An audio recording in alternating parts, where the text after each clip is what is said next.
कि बाबा साहब ने हिंदू कोड बिल लाए थे तो बौद्ध कानून की क्या जरूरत है। इन सब बातों को लेकर के मुकुंद खैरे जी का एक बयान है जो मैंने एक को पढ़ा, दो को इस प्रकार से। हिंदू कोड बिल शब्द सामान्य और सेकुलर शब्द था उस समय, किसी धर्म से संबंधित नहीं था, ना कि ब्राह्मण हिंदू किसी व्यवस्था से उसका लेना देना था। 55-56 में हिंदू पर्सनल लॉ पास हुआ, तब बाबा साहब बौद्ध नहीं थे, इसलिए उन्होंने विरोध नहीं किया इसका। हाँ, जो बौद्ध थे उनको विरोध करना चाहिए था, लेकिन उनकी परिस्थितियां अलग हो सकती, इसलिए उन्होंने विरोध नहीं किया।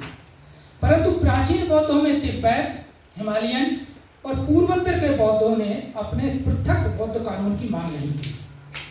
1992 में राष्ट्रीय अल्पसंख्यक एक्ट पास हुआ, जिसमें बौद्ध धार्मिक समाज को अल्पसंख्यक वर्ग में रखा गया। परंतु 1992 में बौद्ध समाज को हिंदू कानून से बाहर नहीं किया गया। अल्पसंख्यक वर्ग में तो जोड़ दिया गया, लेकिन हिंदू कानून में बना रहा। तो हमारे दो मालिक हो गए, कानूनन हिंदू और व्यवहारिक रूप में मुस्लिम। आज उसमें भी आप देखें कि 99% जो भी सिस्टम है वो मुस्लिम भाइयों का ही दबदबा हर जगह है। बौद्धों को कोई नहीं पूछता है, उस माइनॉरिटी एक्ट में भी, माइनॉरिटी सिस्टम में भी। 1992 में राष्ट्रीय अल्पसंख्यक एक्ट पास हुआ और बौद्ध धार्मिक समाज को अल्पसंख्यक वर्ग में रखा गया।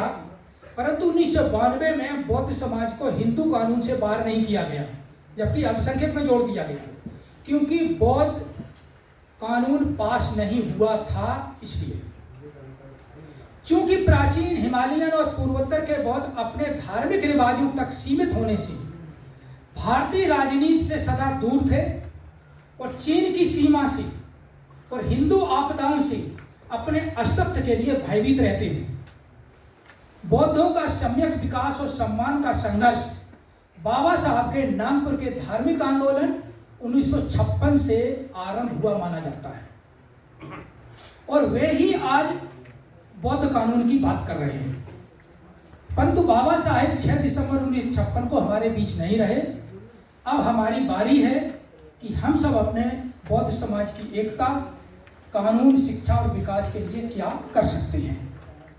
ऑल इंडिया एक्शन कमेटी ने अपने बौद्ध कानून के लिए दिल्ली सहित कई राज्यों में आंदोलन, सम्मेलन और परिषदें आमंत्रित की और विभिन्न बौद्ध समितियों के प्रधानों के मत लिए, और उनके मत इस प्रकार से पाए गए।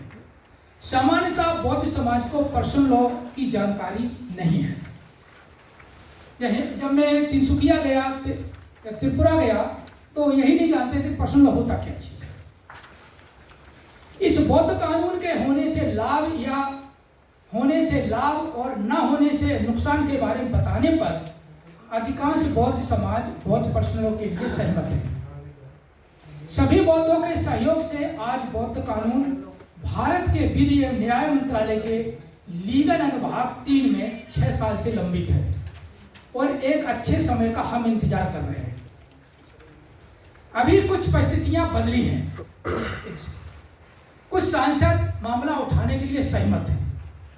यह मामला 8 फरवरी 2024 को आयुष्मान रवि कुमार तमिलनाडु के सांसद ने उठाया है, जिसकी कॉपी इसमें लगी हुई है। इसका प्रति संलग्न है। अभी तक हुई कार्रवाई का विवरण कुछ इस प्रकार से है। तो मैं समझता हूं कि जो मैंने कहा कि लीगल थर्ड में है, तो आगे हम लोग वाचन करेंगे।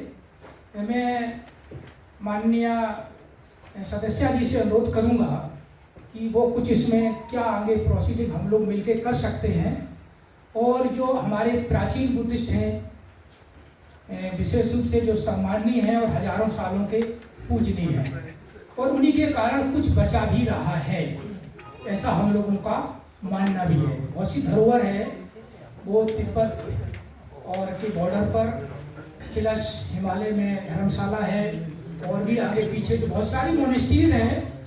भले ही वो मोनेस्ट्रीज उनकी व्यक्तिगत हों, हमारे लोगों की जो वहाँ के मूल निवासी हैं उनकी मोनेस्ट्रीज नहीं है।